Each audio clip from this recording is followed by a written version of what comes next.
Donc, écoutez, je vous propose que nous commencions tout simplement pour récompenser et remercier ceux qui ont pu trouver l'organisation nécessaire pour être ponctuels. Bonsoir à toutes, bonsoir à tous. Je suis Yann Gagné, fondateur de NewSense, et je suis particulièrement heureux de vous retrouver pour le deuxième épisode de notre émission Soyons Directs. Et ce soir, c'est un immense bonheur, une grande joie pour moi d'accueillir Guy Marty, qui va répondre à nos questions sur un thème qui vous a intéressé puisque vous êtes inscrit ce soir. Ce thème, c'est Tempête sur l'épargne, comment jouer l'immobilier. Guy Marty, bonsoir. Bonsoir Yann. Heureux de vous retrouver. Guy, en fait, vous êtes le fondateur de Pierre Papier, qui est en fait un site d'information reconnu sur les placements immobiliers. Et là, on va parler d'immobilier un peu particulier. Vous nous en parlerez plus précisément, puisqu'on va parler d'immobilier régulé, d'immobilier mutualisé, géré professionnellement. Pour donner un nom, ça serait par exemple les SCPI ou les OPCI. Et c'est un site qui est très suivi à la fois par les professionnels et par les particuliers. Et ça, je pense que c'est tout à votre honneur. Je rappelle également à nos auditeurs que vous êtes un économiste et un prévisionniste de renom. On dit d'ailleurs que vous êtes à la fois pédagogue, humoristique et optimiste avant tout. Donc, c'est bien vous? Merci de cette présentation. Bon, en tout cas, je suis sûr que grâce à tout ça, on va passer un super moment ensemble, Guy Marty. Alors, on va dans un premier temps, bien sûr, parler un petit peu de vous parce que ce qui est important, c'est de savoir pourquoi aujourd'hui on se rencontre. Et là aussi, on aura au travers de quelques bribes de présentation toute la justification de votre présence ce soir. Mais si vous me le permettez, je vais faire juste une petite page de pub pour rappeler que, bien sûr, ce soir, ce sont les créateurs de patrimoine NewSense qui vous accueillent. Et vous rappeler qu'en tant que créateur de patrimoine, notre métier, c'est de vous accompagner au quotidien pour vous aider à réaliser vos projets les plus essentiels, les plus importants. Au quotidien, ça se traduit par le fait de créer des revenus complémentaires, de préparer sa retraite, de prévoir des investissements futurs, de l'éducation de ses enfants, mais aussi mieux gérer le capital. Et bien sûr, c'est un sport en France, réaliser des économies d'impôts. Donc, sachez que dès demain, les créateurs de patrimoine NewSense seront à votre écoute, à votre disposition, et pour débriefer, pour refaire le match, comme on dit. Guy Marty, et je voudrais le dire à nos auditeurs, mesdames et messieurs, ce soir, ne le cherchez plus, vous avez face à vous le créateur de l'expression Pierre Papier, qui est utilisé au quotidien lorsque vous ouvrez un journal, vous lisez la télévision. Mais Guy Marty, Pierre Papier, c'est quoi exactement? Alors déjà, à l'origine, pourquoi cette expression de Pierre Papier? Puisque quand j'ai commencé à parler des SCPI, puis de l'assurance vie immobilière, puis des sociétés foncières, donc immobilières cotées à la Bourse de Paris, j'avais une grande difficulté, c'est que les acteurs de l'immobilier considéraient bien sûr le logement, alors que les banquiers considéraient les placements un peu comme les OPCVM d'aujourd'hui, c'est-à-dire mutualisés, gérés professionnellement, dont on pouvait sortir à chaque instant, le papier. Et à l'époque, on parlait beaucoup de la pierre, on en parle un peu moins maintenant. Et je n'arrivais pas à me faire comprendre quand je parlais aux acteurs immobiliers de l'intérêt de la SCPI ou aux acteurs financiers de l'intérêt de la SCPI. Et donc, j'ai rapproché Pierre Papier pour dire, voilà, dans la SCPI, on a les deux ensemble. C'est de l'immobilier, rien que de l'immobilier, mais il y a les caractéristiques qu'on avait déjà inventées pour la bourse de grandes SICAV ou de grands portefeuilles, disons, dans laquelle chacun a une participation. Et finalement, cette expression m'a échappé. Elle s'est complètement… Et je ne l'ai pas déposée. Malheureusement, je ne l'ai pas déposée. Ah, zut. Bon, écoutez, il n'est jamais trop tard. Il n'est jamais trop tard. Bon, en tout cas, vous êtes un économiste reconnu, Guy Marty, et vous écrivez beaucoup dans la presse. Et quand je parle de la presse, je parle des grands journaux, bien entendu, économiques notamment. Vous avez publié plusieurs ouvrages, dont le premier, dans les années 80, a quand même été préfacé par ce grand économiste Jean Fourastier. Alors oui, c'est très intéressant, parce que, bon, vous savez, Jean Fourastier, bon, il est moins connu aujourd'hui, même si à l'époque, il était déjà dans le dictionnaire, etc.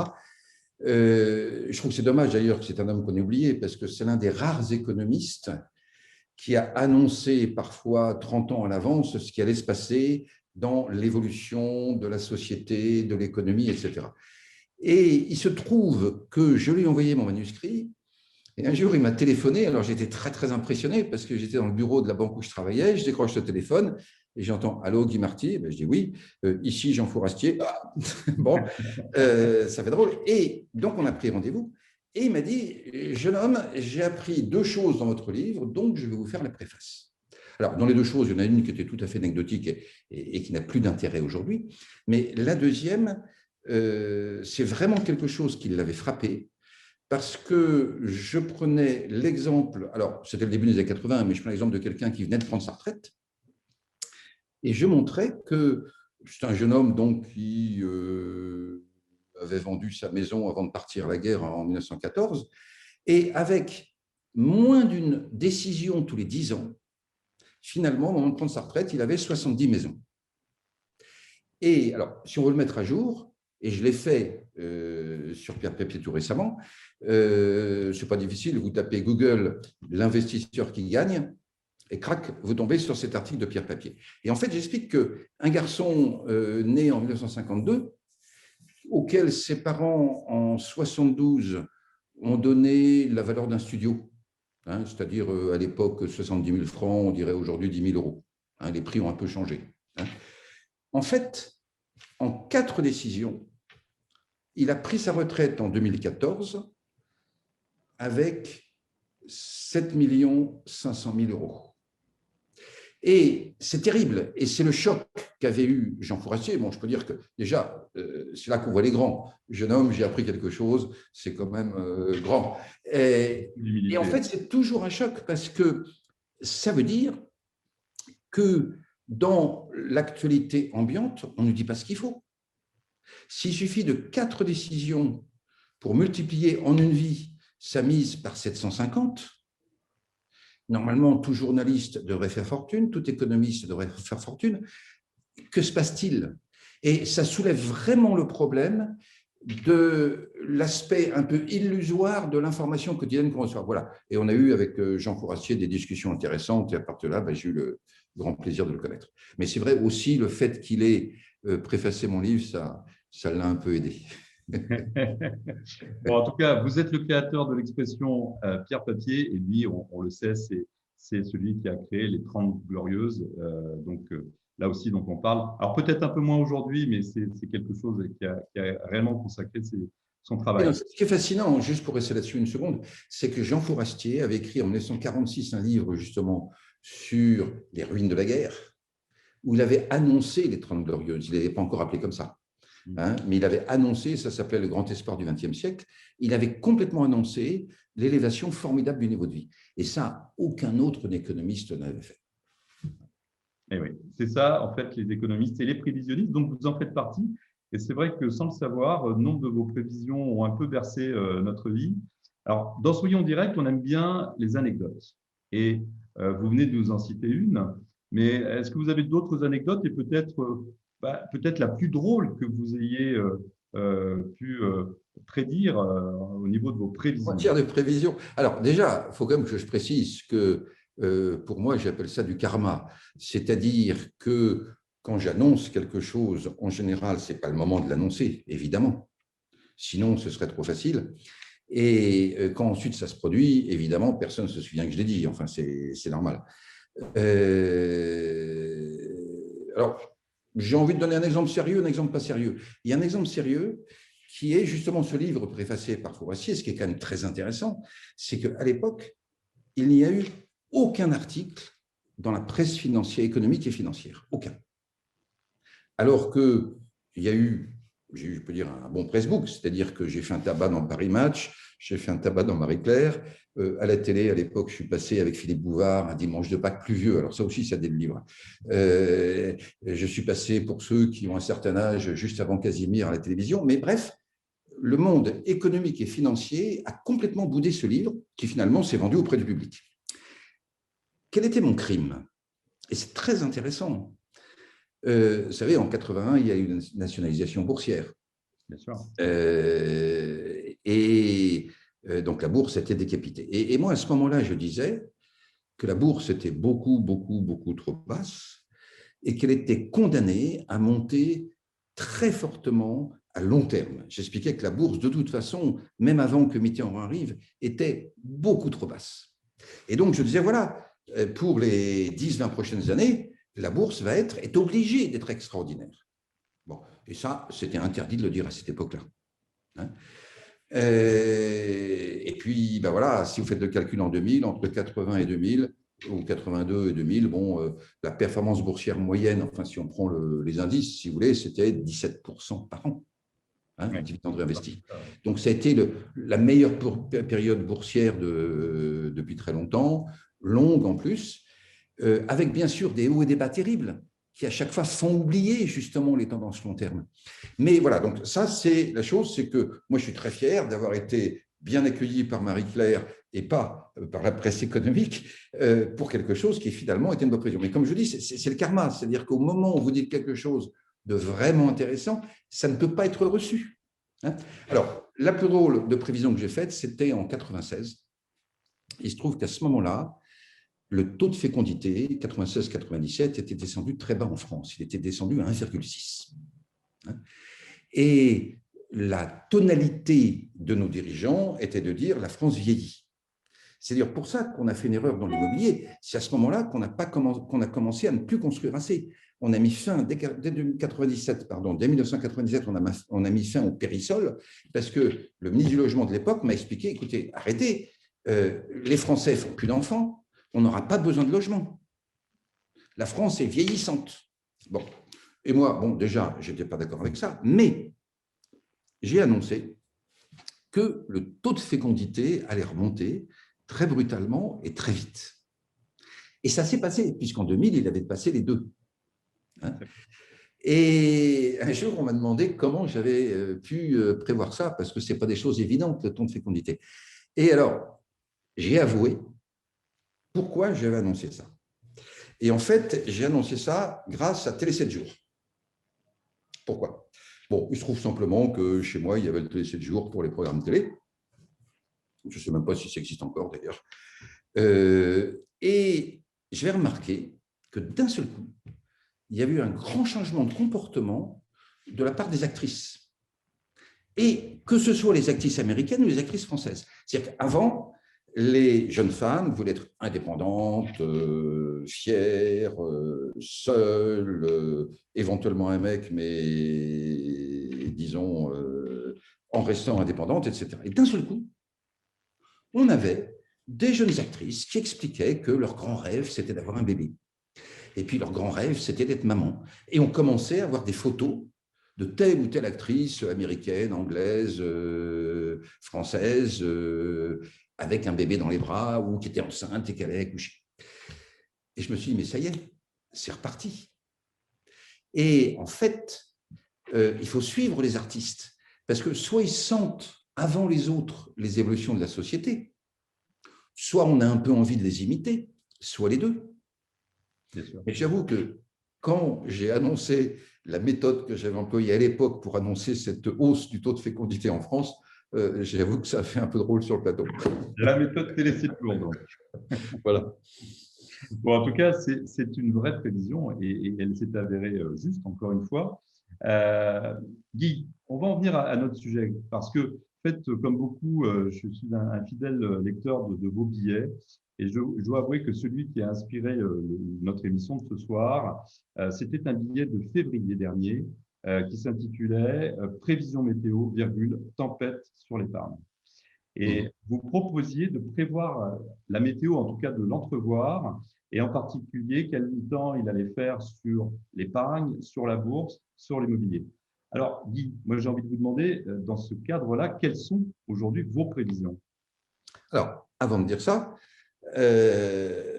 pourquoi j'ai fait cela? Et j'ai dû récidiver récemment avec un article qui s'appelle « Le monde est chamboulé, pourquoi rien sur l'épargne ». Si vous voulez, ce qu'il faut bien comprendre, c'est qu'avec le Covid, on peut dire que le monde est entré en catastrophe.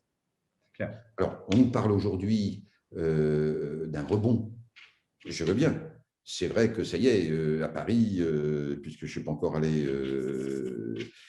si je suis allé à Chambéry ce week-end, mais on voit bien, on se précipite dehors, on se précipite dans les terrasses de café. Donc, on va recommencer à consommer. Mais il y a des victimes, que ce soit des entreprises, que ce soit des personnes, et dans plein de pays. Je parle là des victimes économiques, hein, même sans parler des victimes sanitaires. Il y a des tas d'entreprises qui ne vont pas se relever. Il va y avoir un monde économique différent.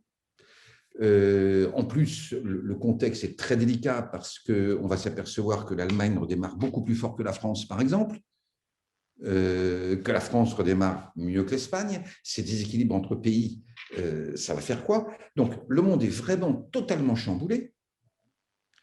Et vous prenez le CAC 40, il était à 6 000 en début 2020, donc avant le Covid, il est à 6 400 et quelques aujourd'hui, il a fait à peu près 7-8%.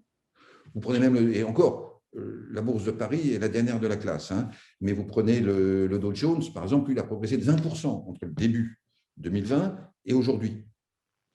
Vous prenez l'immobilier, formidable. Hein, tous les détenteurs de logements sont heureux, on peut dire ça. Vous prenez l'assurance vie, pas de souci. C'est-à-dire que les taux sont faibles, mais la sécurité est là. Et puis, vous prenez les comptes sur livret, toutes les petites formes d'épargne, un peu de précaution qu'on peut prendre, tout va bien. Je me dis, ce n'est pas possible. Il va se passer quelque chose. Et donc, voilà, il faut se préparer à ce qu'il se passe quelque chose. D'accord. Peut-être que vous voulez que je vous dise quoi? Ah oui, qu'est-ce qui va se passer? Je voyais un peu méditatif, là. C'est ça la question, évidemment. Alors, justement, ce qu'il faut comprendre, c'est qu'on n'en sait rien. C'est dire la moralité de l'histoire que je vous ai racontée à propos de Forestier. Il y a toujours des surprises.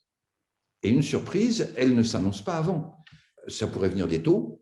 Imaginons que les taux d'intérêt montent brutalement. Mais le rendement de l'assurance vie devient négatif. Donc, soit les compagnies d'assurance font faillite, soit elles font quelque chose. Elles prennent des mesures, ou les gouvernements prennent des mesures pour elles. Soit il y a de l'inflation. Imaginons qu'avec le nombre de gens qui ont été versés dans la pauvreté, pour l'instant, on ne les entend pas. Mais imaginons qu'il y ait des troubles sociaux brutaux. Bien sûr. Et ça peut être en France, mais ça peut être dans d'autres pays aussi. Hein? Ou imaginons qu'il y ait un conflit géopolitique. Il peut d'ailleurs aussi bien ne rien se passer. Mais ce que je dis simplement, c'est que le potentiel de surprise est extrêmement élevé aujourd'hui. Une surprise, par définition, ça n'est pas prévisible. Donc surtout, redevenons modestes. Et la modestie en matière d'épargne, c'est la diversification. Diversification, ça veut dire quoi? Ça veut dire, alors je suis désolé Yann, hein, on se connaît un petit peu, je sais que les constructeurs de patrimoine sont 100% dans l'immobilier, on parlera tout à l'heure immobilier, mais si vous regardez votre patrimoine, si vous regardez votre patrimoine et que vous n'avez que de l'immobilier, bah, attention, ce n'est pas le moment d'en rajouter, c'est peut-être le moment de diversifier un peu. Bon, à l'inverse, si vous avez beaucoup en bourse et que vous avez bien gagné de l'argent, c'est peut-être le moment de sortir des grandes valeurs gagnantes. Et puis, si vous avez trop d'argent, enfin, proportionnellement, c'est beaucoup d'argent en dépôt, en assurance vie euro, etc., bah, c'est peut-être le moment de vous intéresser à la bourse ou à l'immobilier. Mais je dis simplement, je ne sais pas ce qui va se passer, je n'ai pas de boule de cristal, mais c'est vraiment le moment de se recentrer sur le souci de diversification. Et on verra d'où ça nous tombera sur le coin de la figure, si je puis dire.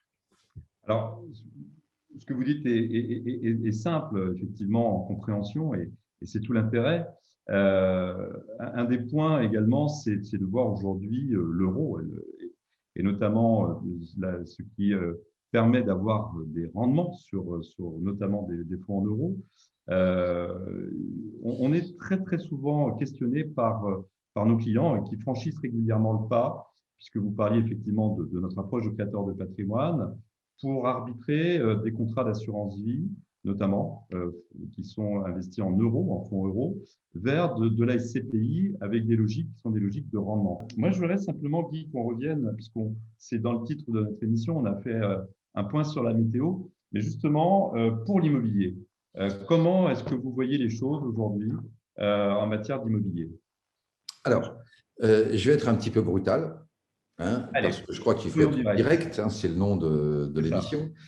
Et je ne sais pas du tout ce que va faire l'immobilier. Ce que je sais, c'est que relativement, ce sera un bon placement. Quand je dis relativement, je pèse mes mots. Imaginons qu'on ait une grosse inflation ou imaginons qu'il y ait des gros bouleversements. On pourrait très bien ne pas avoir de plus-value du tout ou même de la moins-value. La question, c'est quand on place son argent, c'est pas est-ce qu'on fait ceci ou est-ce qu'on fait cela, c'est comment est-ce qu'on fait pour faire le moins mal possible dans ce qui se passera ou le mieux possible dans ce qui se passera. Donc moi, je pense que l'immobilier tirera bien son épingle du jeu. Je vous dirai après pourquoi. Mais qui tirera bien son épingle du jeu. Ça veut dire, imaginons qu'il y ait une vraie catastrophe économique. Eh bien, on regrettera moins d'avoir fait de l'immobilier peut-être que d'avoir fait de la bourse ou que d'avoir eu des dépôts bancaires. Bon, et puis imaginons que ça se passe bien, on ne sera pas mécontent du tout avec l'immobilier. Donc, je ne dis pas que ce sera le meilleur placement. Je dis simplement qu'il sera relativement bien par rapport aux autres choses. Alors maintenant, pourquoi l'immobilier est de toute façon hors perturbation foncièrement, j'allais dire, bien orienté? En fait, ce qu'il faut bien voir, c'est qu'on vient d'une situation. Vous savez que nos politiques n'aiment pas l'immobilier. On l'a vu. Et chaque fois que le gouvernement actuel peut le faire, il signale que l'immobilier est une rente. Alors, c'est très intéressant parce que plus de 65% des Français sont, peut-être 66-67% aujourd'hui, sont propriétaires et nous insultent en nous disant que nous sommes des rentiers. Ce n'est pas très gentil. Mais ça vient d'un fondement, c'est qu'en France, en réalité, c'est vrai que l'immobilier n'a pas été très productif. Et parce que les Français mettaient beaucoup d'argent vers la pierre, ils en ont mis moins vers les entreprises et le tissu d'entreprise a eu plus de mal à se financer. Ça a été vrai dans le passé. Et le seul problème, c'est que nos politiques, comme toujours, ont tendance à être un peu en retard sur la réalité des choses.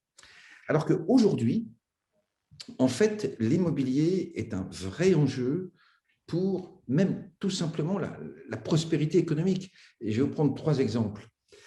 Le travail change. Les modalités de travail changent. Pourquoi? Parce qu'il y a des entreprises différentes, il y a de plus en plus de toutes petites entreprises, il y a beaucoup de jeunes qui créent des entreprises, on appelle ça des startups, mais le travail change. Et puis maintenant, il y a en plus le télétravail, qui a vraiment pris un grand élan. Bon, il faut changer l'immobilier pour s'adapter justement aux nouvelles modalités du travail. On pourrait parler de coworking, on pourrait parler de plein de choses, mais l'idée, c'est qu'il faut que l'immobilier s'adapte aux nouvelles formes de travail. Et donc, pour que l'économie fonctionne, il faut que l'immobilier suive. Ça peut être, par exemple, des logements un peu différents pour accompagner le télétravail ou ce genre de choses. Deuxième ligne, nos villes, elles ne sont pas du tout adaptées à l'économie moderne. C'est-à-dire que dans une économie qui devient de plus en plus digitale, de plus en plus, si elle n'est pas déjà tertiaire, il y a des choses à faire. Il faut aménager les villes. Il faut peut-être développer certaines périphéries de villes ou certains centres-villes à différents endroits. Et c'est important pour qu'il puisse y avoir une proximité entre le travail et le domicile. Et là, on sait très bien que la qualité de vie joue aussi sur la prospérité économique. Vous savez, quand les franciliens où certains franciliens passent 2 heures, voire 2 heures et demie dans les transports, ils seront peut-être un peu moins productifs au bureau. Et puis, la troisième ligne, c'est l'économie d'énergie. On sait qu'on veut dépenser moins. Et l'un des grands enjeux des économies aujourd'hui, c'est de faire autant en dépensant moins. Par exemple, le service logement, le service habitation, que ce soit pour les particuliers ou pour les entreprises, si on arrive à faire la même chose en dépensant beaucoup moins d'énergie, ça s'appelle de la productivité, donc de la croissance économique. Et ça, c'est un enjeu formidable. Enfin, je dis formidable, mais monstrueux en même temps. Il y a énormément à faire. Donc, aujourd'hui, la prospérité économique dépend étroitement de ce qu'on fait avec l'immobilier. Alors ça, c'est intéressant. Parce que nos politiques n'aiment pas l'immobilier, peu importe. L'histoire est en train de passer par là. Et c'est tellement vrai que partout dans le monde, les investisseurs institutionnels, les compagnies d'assurance, ce qu'on appelle les fonds de pension, les fonds de retraite par capitalisation, même ce qu'on appelle les fonds souverains. Vous savez, l'argent que les États mettent pour gérer en réserve. Le fonds souverain norvégien avec le pétrole, le fonds souverain chinois avec leurs réserves de change, etc. Tous ces grands institutionnels sont, depuis quelques années, en train de basculer vers l'immobilier. Alors, quand je dis basculer, attention, au niveau mondial, tous ces fonds détenaient à peu près 7% d'immobilier, le reste en financier, emprunt d'État, bourse, etc. Bon. Eh bien, de 7%, ils sont tous en train de vouloir aller vers 10-12. Mais à l'échelle que c'est, ça veut dire que c'est vraiment un changement stratégique. Donc, l'immobilier est bien sur le chemin du futur. Ça ne veut pas dire qu'il n'y aura pas des hauts débats. Ça ne veut pas dire qu'il sera toujours bon. Il faut encore choisir quoi, où, etc. Mais ça veut dire que c'est un placement qui ne sera pas abandonné. Vous savez, il n'y a eu rien de pire, par exemple, que la grande période, on va dire 1960-1980 en bourse, où la bourse, elle baissait, elle baissait, elle baissait, elle baissait, elle baissait, elle baissait, il ne se passait jamais rien pendant 20 ans. C'est terrible, ça. Et ce qu'on sait, bon, alors évidemment, après, elle est repartie, mais ce qu'on sait, c'est que l'immobilier est tellement proche de ce qui est vital dans l'économie d'aujourd'hui qu'au moins, on est sur quelque chose qui a des chances de, allez, bien tenir dans la tempête. Je ne dis pas ne pas être secoué, mais je dis bien tenir dans la tempête et garder le cap. Voilà. À vous entendre, Guy, on comprend que l'immobilier est peut-être moins à jouer pour sa valorisation que pour son rendement, quelque part. Absolument. Les questions de plus-value, c'est très difficile de savoir pour deux raisons. La première raison, déjà, c'est que l'immobilier a beaucoup monté. Alors, pas partout, mais on voit, par exemple, en ce moment, dans Paris, ce qu'on appelle Paris intramuros, les prix sont en train de se détendre. Alors, pas pour les très grands appartements hyper luxueux, etc. Si vous voulez acheter un hôtel particulier, c'est encore très cher et la concurrence est un peu rude sur quelques hôtels à vendre. Mais pour les appartements normaux, on dit pour loger une petite famille ou un couple, là, les prix sont en train de se détendre. Les studios sont vraiment en train de se détendre à Paris. Donc déjà, parce que ça a beaucoup monté, ça fait quand même plus de 20 ans que ça monte, c'est sûr que les plus-values, il ne faut peut-être pas trop y penser. Par contre, à la limite, si avec justement la réorganisation, avec 2-3 jours de télétravail par semaine, il y a certains endroits qui se revalorisent, ce ne serait pas étonnant. Alors, la deuxième raison pour laquelle justement il ne faut pas compter trop sur la plus-value, alors il peut y avoir des bonnes ou des mauvaises surprises, mais des bonnes aussi, mais c'est que de toute façon, l'immobilier va de plus en plus coûter cher. Parce qu'on est au début des normes en matière énergétique. On est au début des normes en matière confort, santé. Et donc, on peut penser que l'investissement immobilier devra avoir un certain retour sur capital. C'est-à-dire qu'il faudra entretenir le capital. Et donc, que l'immobilier devienne finalement ce qu'était autrefois le placement obligataire, ce ne serait pas étonnant.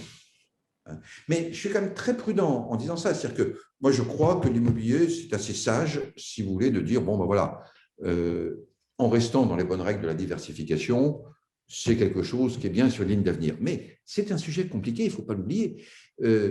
Si vous regardez bien, bon, je suis désolé, c'est un petit peu une bagarre de spécialistes, mais je vais quand même vous en parler. Moi, depuis le début des années 2000, je me bats avec mes confrères économistes qui n'arrêtent pas de me dire « mais arrête, le logement va s'écrouler demain matin, les prix vont chuter de 20, de 30%. » Il y a même en 2005, le FMI et l'OCDE, qui tous les deux, des grands organismes, qui ont des super économistes, ont fait d'énormes études pour dire que les prix du logement allaient chuter partout dans le monde et notamment en France. Vous ne l'avez pas vu. Donc, si des économistes de qualité arrivent à se tromper comme ça veut dire que le sujet est complexe. Voilà. Donc, soyons prudents, soyons pas trop affirmatifs, mais c'est une ligne, disons, assez sage, assez saine d'investissement. D'accord. En tout cas, à vous écouter, on comprend pourquoi et comment vous avez eu l'idée de créer et puis de diriger pendant 20 ans l'IEIF, grande institution qui apporte à notre métier et à ceux qui gravitent autour de ce métier depuis son origine beaucoup d'informations. Ce qui Alors, d'ailleurs était logique pour vous avant de créer Pierre Papier, mais peut-être un mot sur les UIF.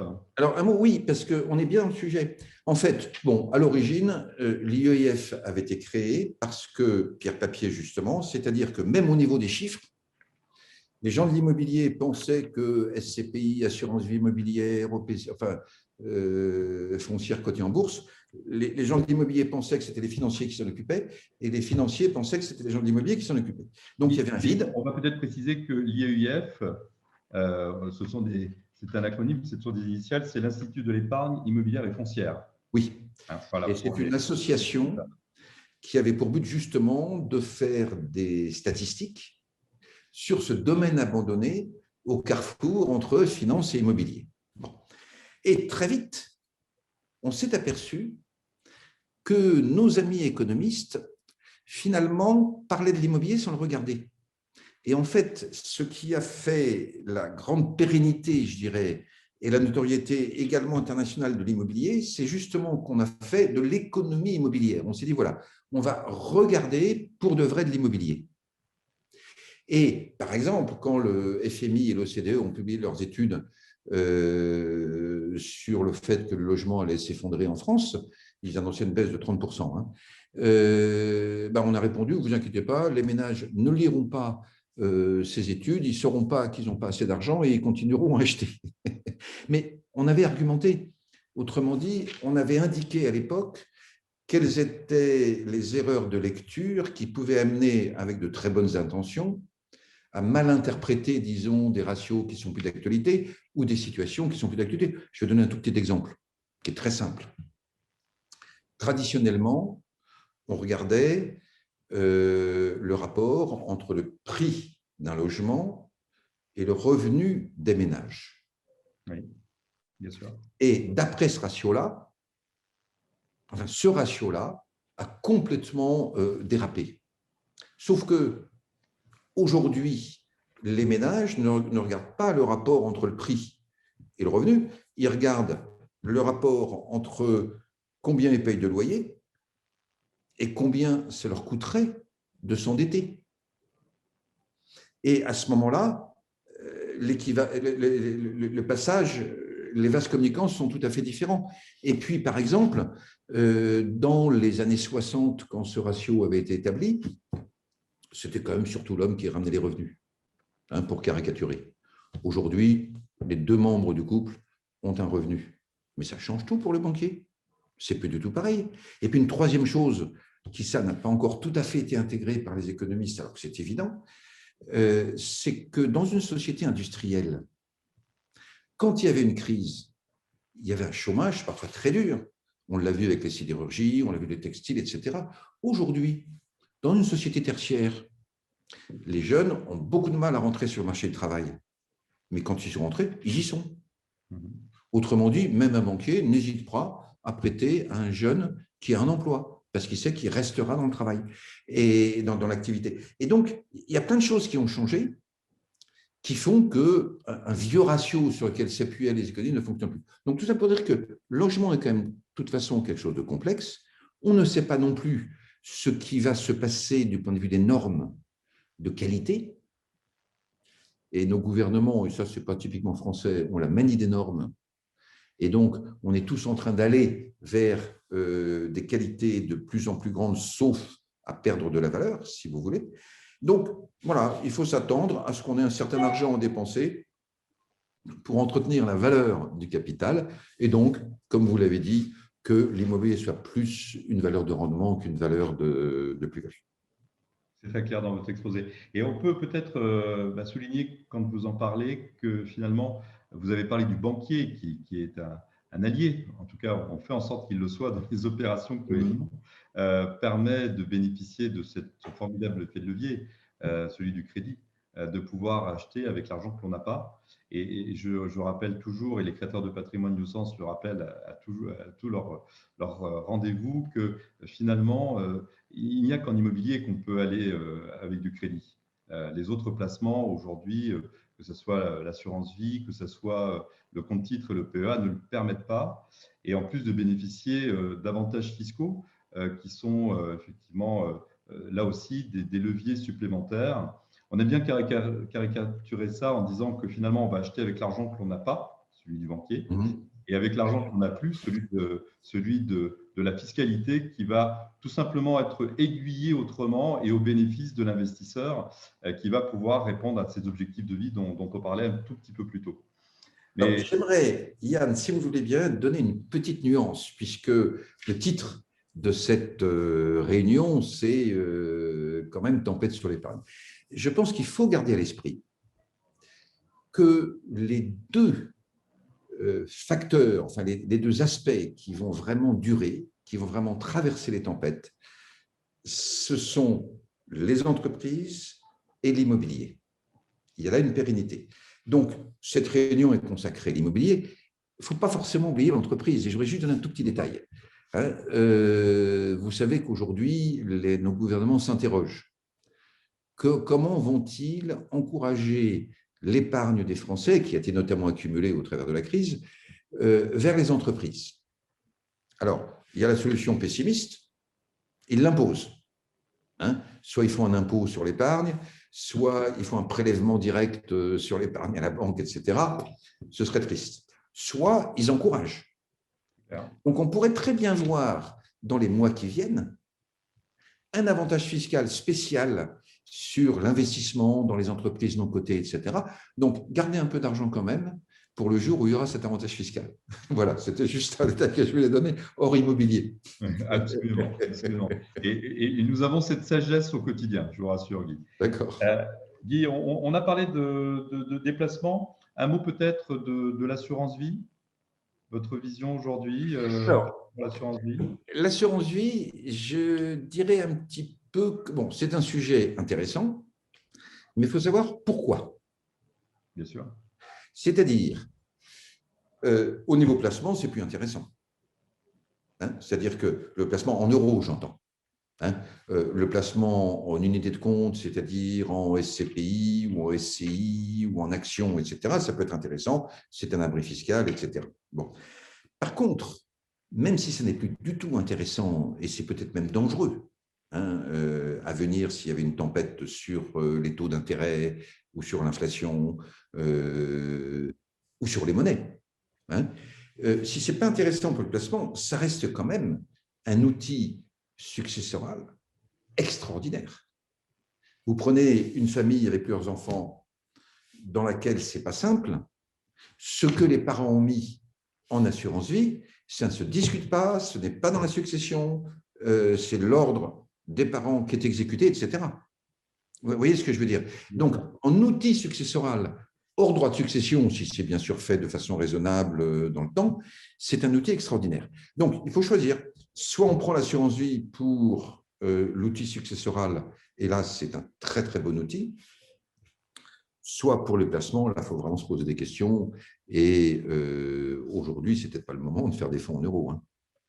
Oui, je crois qu'on arrive à ce consensus. D'accord. Guy, on va bientôt arriver au terme de notre émission. Et en fait, je n'ai pas de questions de la part du public. Alors peut-être que certains vont se révéler, mais ça ne me surprend pas, parce que finalement, on vous écouterait comme ça pendant des heures. On va quand même se rendre compte que dans cette émission, on a parlé d'économie, de prévision, mais on a aussi parlé donc, de grands noms comme Jean Fourastier, on a parlé de Casimir, on a parlé de Télé 7 jours, on a parlé de Pierre Papier. Justement, et c'est là où vous êtes toujours cet orateur que nous apprécions, c'est-à-dire qu'on peut dire des choses très sérieuses et très profondes sans se prendre au sérieux, et ça, c'est toujours agréable. Guy Marty, à moins que j'ai l'une ou l'autre question, et comme on a l'habitude dans Soyons Directs d'être toujours très ponctuel, j'aimerais… eh bien voilà, il y a une question. Alors, la question du public. Peut-on partir sur des SCPI sans apport initial et seulement sur une base de crédit, comme on pourrait le faire avec un appartement? C'est une question, pour le coup, très technique. Alors, ça dépend du banquier. Hein. En fait, ça dépend du banquier. Alors, il y a deux aspects. Si le banquier accepte de prêter, et je sais qu'aujourd'hui, sur les CPI, les banquiers sont un petit peu, je dirais, en contradiction avec eux-mêmes. Et je dis ça en toute sympathie avec cette profession qui fait exactement le métier qu'il faut pour être critiqué tout le temps. Hein. Donc, mais c'est vrai qu'ils ne sont pas très téméraires sur les CPI, ou alors si c'est leur SCPI. Hein. Mais par contre, là où ça peut être intéressant de voir, moi j'aime beaucoup le crédit, qu'il soit en SCPI ou en appartement, etc. Parce que, bon, juste pour l'anecdote, je me suis amusé à écrire un article qui s'appelle « Comment devenir riche ». Bon. Et je démarre cet article en disant que Bill Gates n'a pas fait d'études d'économie et que je ne connais pas d'économiste qui a vraiment gagné de l'argent. Bon. Et donc, il y a un problème. Et le problème, c'est encore une fois la modestie. La vraie façon de s'enrichir, ce n'est pas de s'occuper du rendement du placement, c'est de mettre tous les mois ou tous les trimestres ou tous les ans une somme d'argent de côté. Voilà. La puissance de l'accumulation est beaucoup plus forte que la puissance du pourcentage de rentabilité. Donc, j'aime bien le crédit.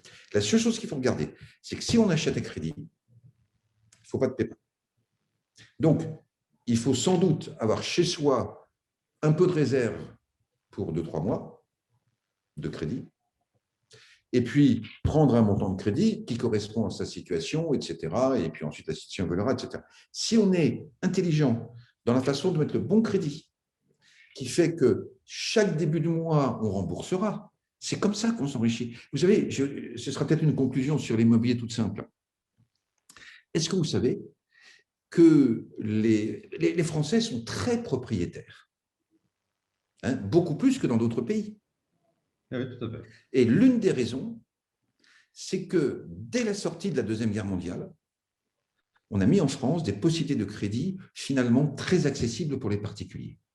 Mais imaginez que si les Français avaient dû épargner, puis venir avec leur argent pour acheter un appartement ou une maison, mais ils ne l'auraient jamais fait. Parce que l'épargne, c'est au début du mois que ça se fait. C'est avant la consommation. Hein, on se débrouille pour payer le remboursement du crédit, puis après on dépense. Si on attendait, moi j'ai jamais réussi, il m'est jamais arrivé d'arriver à la fin d'un mois en me disant tiens, c'est bizarre, il me reste de l'argent, qu'est-ce que je pourrais en faire? Vous voyez ce que je veux dire? Et donc, cette méthode du crédit est une remarquable méthode en termes de construction patrimoniale ou création patrimoniale, selon votre expression. Très bien. Alors là, on a élargi le sujet et c'est ça aussi l'intérêt. Et pour répondre peut-être à Frédéric qui posait la question, donc ça dépendra de son banquier, mais oui, on trouve aujourd'hui la capacité ou la possibilité de financer à 100% un investissement en SCPI. On le trouve encore, mais ça dépendra. Je rejoins Guy sur ce point, la notion de l'appréciation du banquier. Alors, j'ai une deuxième question. Quelle est votre vision, Guy, des SCPI dans l'assurance vie en cas de cessation de paiement d'un assureur?